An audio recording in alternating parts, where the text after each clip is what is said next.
ভারত এখন বাংলাদেশকে দেখানো শুরু করে দিয়েছে যে ময়দানের আসল খেলোয়াড় কে। আসলে বর্তমান সময়ে বাংলাদেশ ভারতের বিরুদ্ধে এদের আসল রূপ সবার সামনে নিয়ে এসছে, কারণ বাংলাদেশ ক্রমাগতই ভারতকে উত্তেজিত করতে চাইছে। সেই জন্য তারা কখনো বাংলাদেশি হিন্দুদের ওপর অত্যাচার করছে, আবার কখনো বর্ডারে ড্রোন মোতায়েন করে ভারতের নর্থ ইস্ট রিজিয়নে দখলদারি জমানোর হুমকি দিচ্ছে। এখন বাংলাদেশে পাকিস্তানি হাতিয়ারের সাথে আসা যাওয়া এত বেশি পরিমাণে বৃদ্ধি পেয়ে গেছে যে এখন ভারতেরও একটা বড় পদক্ষেপ গ্রহণ করতেই হচ্ছে। আসলে বাংলাদেশকে উচিত শিক্ষা দেওয়ার জন্য ভারত 365 নামের একটা প্ল্যানকে প্রস্তুত করে নিয়েছে, যেটা ভারতের দ্বারা পরিকল্পিত এমন একটা মাস্টার স্ট্রোক প্ল্যান, যা থেকে বাংলাদেশের কাছে সামনে নত মস্তক হওয়া ছাড়া আর কোনো অপশন বাঁচবে না। তো সম্পূর্ণ ডেভেলপমেন্ট আসলে কি তা জানতে ভিডিওর শেষ অবধি অবশ্যই থাকবেন। এবং এগিয়ে যাওয়ার পূর্বে ভারত যেভাবে বাংলাদেশকে নতমস্তক করানোর জন্য মাস্টার স্ট্রোক প্ল্যান তৈরি করে নিয়েছে, তো তার জন্য একটা লাইক অবশ্যই করবেন ভিডিওটা। আসলে দেখতে গেলে গত কিছু মাস ধরেই যখন থেকে মোহাম্মদ ইউনূসের সরকার এসছে, তখন থেকেই বাংলাদেশের পক্ষ থেকে এতই বেশি ভারত বিরোধী কার্যকলাপ শুরু হয়েছে যে এই বিষয়টা প্রথমেই পরিষ্কার হয়ে গেছিল যে পরবর্তীকালে ভারতের জন্য পাকিস্তানের চেয়েও বড় শত্রু হতে পারে বাংলাদেশ।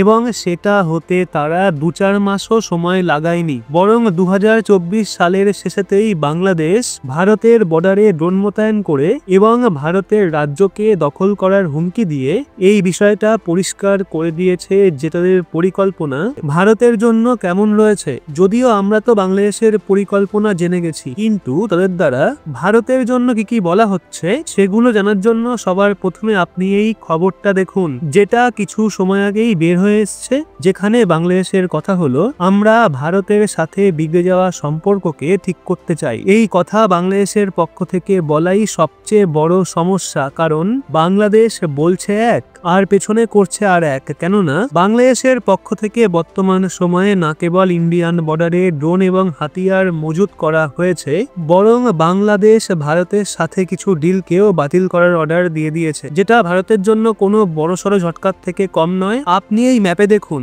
আসাম, মেঘালয়, ত্রিপুরা এবং মিজোরামের মতো ভারতের নর্থ ইস্ট এলাকার রাজ্য দেখতে পাওয়া যাচ্ছে। এই রাজ্যগুলোতে কেবিলের মাধ্যমে হাই স্পিড ইন্টারনেট পৌঁছানোর জন্য বাংলাদেশের টেলিকমিউনিকেশন রেগুলেটরি কমিশনের সাথে ভারত একটা ডিল সাইন করেছিল। এই রাজ্যগুলোতে হাই স্পিড ইন্টারনেট পৌঁছে দেব। বাংলাদেশের ট্রান্সপোর্ট রুট ব্যবহার করার উদ্দেশ্যে এই জন্য ডিল করা হয়েছিল, কারণ যদি আমরা ভারতের নর্থ ইস্টের এলাকাগুলোতে ডাইরেক্টলি ইন্টারনেট পৌঁছাই, তাহলে ভারতের পশ্চিমবঙ্গ থেকে নর্থ ইস্টের রাজ্যগুলোর দূরত্ব প্রায় 3700 কিলোমিটার কম হয়ে যায়। এবং অন্যদিকে আমরা ডিরেক্টলি ভারতের এরিয়া ব্যবহার করে সেখান পর্যন্ত ইন্টারনেট নিয়ে যাই, তবে দূরত্ব আরো বৃদ্ধি পেয়ে যায়। এই জন্য ভারত খরচ কমানোর জন্য বাংলাদেশের সাথে ডিল সাইন করেছিল। কিছুদিন আগে বাংলাদেশের পরিবর্তন হওয়া আবহাওয়ার মধ্যে খবর বেরিয়ে আসছে যে তারা ভারতের চিন্তা বৃদ্ধি করার কাজ করছে। তারা ভারতের সাথে হওয়া এই ডিলকে ক্যান্সেল করে দিয়েছে, যেখানে ভারতের নর্থ ইস্ট রাজ্যগুলোর ইন্টারনেট পরিষেবা খুবই খারাপভাবে প্রভাবিত হতে পারে। তো কথার অর্থ হলো বাংলাদেশের সমস্ত কার্যকলাপ ভারতের বিগড়ে যাওয়া সম্পর্কের সঙ্গে সঙ্গে আগুনে ঘি ঢালার মতো কাজ করেছে। কিন্তু সামনে থেকে মোহাম্মদ ইউনূসের কথা হলো আমরা ভারতের সাথে বিগড়ে যাওয়া সম্পর্ককে ঠিক করতে চাই। এই অবস্থায় বাংলাদেশকে উচিত শিক্ষা দেওয়ার জন্য সোজাসুজি নয়, বরং বাঁকা পথ অবলম্বন করতে হবে, যেটা বাংলাদেশকে ভিতরে ভেতরেই দুর্বল করে দেবে। এই জন্য ভারত সামনে থেকে বাংলাদেশের বিরুদ্ধে নিজেদের সিকিউরিটিকে টাইট করেছে এবং নিজেদের সেনাবাহিনীকেও অ্যাক্টিভ করে দিয়েছে, যাতে তাদের প্রতিটা পদক্ষেপের ওপর নজর রাখা যায়। কিন্তু ভেতরে ভেতরে বাংলাদেশকে দুর্বল করে তাদেরকে সম্পূর্ণভাবে নতমস্তক করার কাজ ভারত তৈরি করে রেখেছে। আর এখন আপনি দেখতেই পাচ্ছেন এই প্ল্যানের নাম হলো 365। এটা একটা এমন মাস্টার স্ট্রোক প্ল্যান যেটা বাংলাদেশের মধ্যে ভূমিকম্প আনতে সক্ষম। এরপর বাংলাদেশের কাছে নতমস্তক হওয়া ছাড়া আর কোনো অপশন থাকবে না। ভারতের পক্ষ থেকে আনা প্ল্যান বাংলাদেশের বিরুদ্ধে কিভাবে কাজ করবে এটাকে বোঝার জন্য আপনি আমার কথা মনোযোগ দিয়ে শুনুন। দেখতে গেলে বাংলাদেশের পরিকল্পনা যদিও ভারতের বিরুদ্ধে পরিবর্তন হয়ে গেছে, কিন্তু এর সাথেই তারা নিজেরাই এক একটা নতুন সংকটের দিকে অগ্রসর হচ্ছে এবং সেটা হলো তাদের নিজেদের দেশের ইকোনমি। কারণ ক্ষমতা পরিবর্তনের পর থেকে দিন প্রতিদিন বাংলাদেশ আর্থিকভাবে দুর্বল হয়ে চলেছে এবং তার উপর কট্টরপন্থী লোকজন তাদের সমস্যা আরো বৃদ্ধি করছে। তারা ক্রমাগত হিন্দুদের ওপর অত্যাচার করছে এবং ভারত বিরোধী কার্যকলাপে মত্ত রয়েছে। আর আমি আপনাদের এটাও বলেছিলাম বর্তমান সময় এমন যে বাংলাদেশ ভারতের জন্য নতুন শত্রুর মতো করে এগিয়ে চলেছে, যাকে ভারত সমস্ত সিচুয়েশনে গভীরভাবে পর্যবেক্ষণ করছে। যেখানে এদের কার্যকলাপকে কাউন্টার করার জন্য কিছুদিন আগেই ভারত 365 প্ল্যানের ঘোষণা করেছে এবং এই প্ল্যানের নাম থেকেই বোঝা যাচ্ছে 365 অর্থাৎ এক বছরের মধ্যে বাংলাদেশ নিজের থেকেই দুর্বল হয়ে যাবে। কারণ আপনি জানতেই পারবেন বাংলাদেশের মধ্যে ক্ষমতা পরিবর্তনের আগে তাদের টেক্সটাইল ইন্ডাস্ট্রি আকাশ ছোঁয়া ছিল।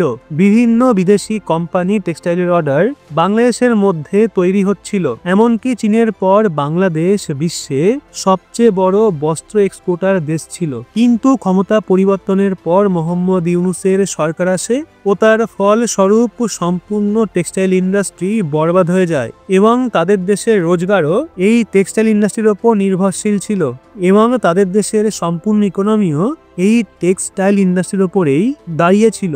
অর্থাৎ যেই দেশের সম্পূর্ণ অর্থব্যবস্থায় টেক্সটাইল ইন্ডাস্ট্রির ওপর নির্ভরশীল, তাদের জন্য আর কোনো মজবুত বিকল্প হতেই পারে না। কিন্তু বিশ্বের যে বড় বড় কাপড়ের ব্র্যান্ড রয়েছে তারা ভারতের দিকে অগ্রসর হতে চাইছে, যার জন্য বাংলাদেশের সবচেয়ে মজবুত বিকল্প এখন সবচেয়ে দুর্বল বিকল্পতে পরিণত হয়ে গেছে এবং ভারত বাংলাদেশের এই দুর্বল বিকল্পকেই গ্রহণ করে নিয়েছে।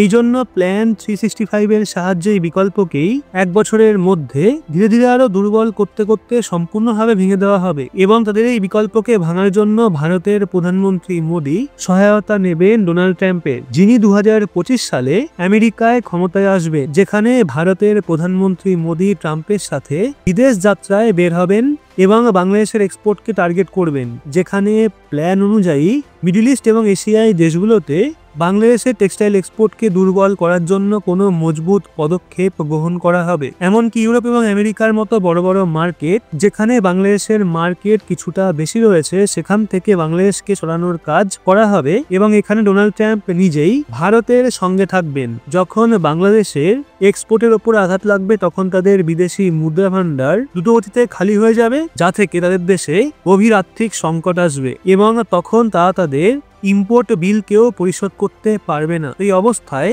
অনুমান করা হচ্ছে যে যদি বাংলাদেশ এইভাবেই আগে অগ্রসর হতে থাকে তাহলে প্রায় এক বছরের মধ্যেই আর্থিক দুর্দশার কারণে ভারতের সামনে তাদেরকে নতমস্তক হতেই হবে। কারণ ভারতই এমন এক দেশ যারা পুনরায় তাদেরকে নিজের পায়ে দাঁড়াতে সক্ষম করতে পারে। তো বন্ধুরা, এখন আপনার কি মনে হয় ভারতের এই 365 প্ল্যান কি সাকসেসফুল হবে? হ্যাঁ অথবা না নিজেদের মতামত কমেন্টে অবশ্যই জানান এবং ভিডিওটা ভালো লাগলে অবশ্যই একটা লাইক এবং সাবস্ক্রাইব করে চোখ রাখবেন রহস্য বাংলার পর্দায়।